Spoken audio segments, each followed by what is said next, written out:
আসসালামু আলাইকুম ওয়া রাহমাতুল্লাহি ওয়া বারাকাতুহু। ফ্লাইয়াদ এভিয়েশনের পক্ষ থেকে আপনাদের সবাইকে জানাচ্ছি আন্তরিক শুভেচ্ছা ও অভিনন্দন। আপনারা জানেন ফ্লাইয়াদ এভিয়েশন একটি সরকারি নিবন্ধিত ট্রাভেল এজেন্সি। দীর্ঘ অনেক দিন ধরে আপনাদের সৌদি আরবের বিভিন্ন ক্যাটাগরির ভিসা প্রসেসিং করে আসতেছে সুনামের সাথে। এখনও আজকে এই মুহূর্তে আপনাদের মাঝে সৌদি আরবের ভিসার সুখবর নিয়ে আসছি। ভিডিওটির সঙ্গে থাকুন। ফ্লাইয়াদ এভিয়েশন আপনার একটি বিশ্বস্ত সহযোগী। প্রিয় দর্শক, আপনারা জানেন বাংলাদেশের রাজনৈতিক প্রেক্ষাপটের কারণে বিগত অনেক দিন ধরে দূতাবাসগুলো বন্ধ ছিল। তারপরও সীমিত আকারে কার্যক্রম চালিয়ে যাচ্ছেন ওনারা। আমাদের বর্তমানে তত্ত্বাবধায়ক সরকারের সময়তে সীমিত আকারে ভিসা দিচ্ছে।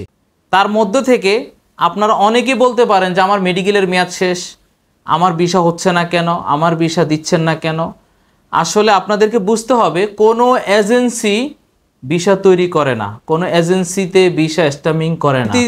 বর্তমান পরিস্থিতির কারণে আপনারা জানেন আমাদের লাইসেন্সে 2500 ভিসা ওকালা অলরেডি হয়ে আছে।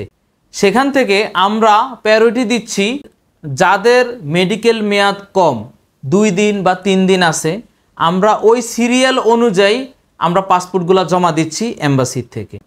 দেন ওখানে আমরা 20টা পাসপোর্ট জমা দেওয়ার পরে 10টা বা 12টা ভিসা স্ট্যাম্পিং হচ্ছে, বাকি 8টা বা 10টা পাসপোর্ট ফেরত দিয়ে দিচ্ছে এম্বাসি।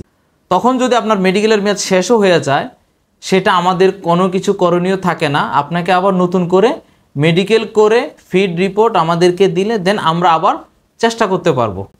তো এই জিনিসটার জন্য আসলে সবাই ধৈর্য ধরতে হবে, ধৈর্যর সাথেই কাজগুলো করতে হবে। আমাদের হাতে যদি কিছু থাকতো তাহলে আমরা অন্যভাবে করার চেষ্টা করতাম, কিন্তু কোনো দূতাবাসের কাজ কোনো এজেন্সি বসে করতে পারবে না। তো সেই ক্ষেত্রে বিগত বিভিন্ন সমস্যার কারণে অনেক ভিসা হচ্ছে না। তার মধ্যে থেকে আমরা আজকে অনেকগুলা ভিসা পেয়েছি। আমাদের ডিরেক্ট সরাসরি যে ক্লায়েন্ট তাদের নামগুলা ঘোষণা করব, আর যারা আমাদের এজেন্ট হয়ে কাজ করতেছেন তাদের নামগুলো আমরা ঘোষণা করব না। আমরা এজেন্টকে আমরা জানিয়ে দিয়েছি এবং ভিসার কপিটা আমরা ওনাকে পাঠিয়ে দিছি। তো তার মধ্যে থেকে প্রথম যে সৌভাগ্যবান ব্যক্তি, সেই সৌভাগ্যবান ব্যক্তি হলো রোমান মিয়া। 12 সেপ্টেম্বর 2024 রোমান মিয়া ভিসা পেয়েছেন। স্ক্রিনে আপনারা দেখতে পারতেছেন। রোমান মিয়া, আপনাকে কংগ্রেচুলেশন। রোমান মিয়ার পরে যে সৌভাগ্যবান ব্যক্তি আছেন সে হলো রিমন মিয়া। ওনাদের দুজনের নামই প্রায় কাছাকাছি সেম। 12 সেপ্টেম্বর 2024 ওনার ভিসাটাও কমপ্লিট হয়েছে আজকে, আপনারা স্ক্রিনে দেখতে পারতেছেন। এরপরে সৌভাগ্যবান ব্যক্তি হলো এমডি রফিকুল ইসলাম। উনিও 12 সেপ্টেম্বর 2024 উনি ভিসাটা পেয়েছেন আজকে। রফিকুল ইসলামের জন্য শুভকামনা রইল। পরবর্তী যে সৌভাগ্যবান ব্যক্তি মনির হোসেন, উনিও 12 সেপ্টেম্বর 2024 আজকে ভিসাটি পেয়েছেন, আপনারা স্ক্রিনে দেখতে পারতেছেন। ওনাদের জন্য দোয়া করবেন। ওনাদের পাশাপাশি যে এজেন্টের ফাইলগুলো আমরা ভিসা পেয়েছি তাদের জন্য দোয়া করবেন। সৌদি আরবে গিয়ে তারা যেন তাদের স্বপ্ন বাস্তবায়ন করতে পারেন। আপনারা জানেন আমরা ফ্লাইয়াদ এভিয়েশন থেকে ডিরেক্ট কোম্পানির কাজগুলা করে থাকি, বিভিন্ন ভিসার ক্যাটাগরির প্রসেসিং করে থাকি। তো যারা এখনও ভিসা পান নাই তারা একটু অপেক্ষা করেন, আগামী সপ্তাহে আপনাদেরও ভিসা হয়ে যাবে আশা করে। প্রসেসে আছে, সব ফাইল কমপ্লিট করা আছে।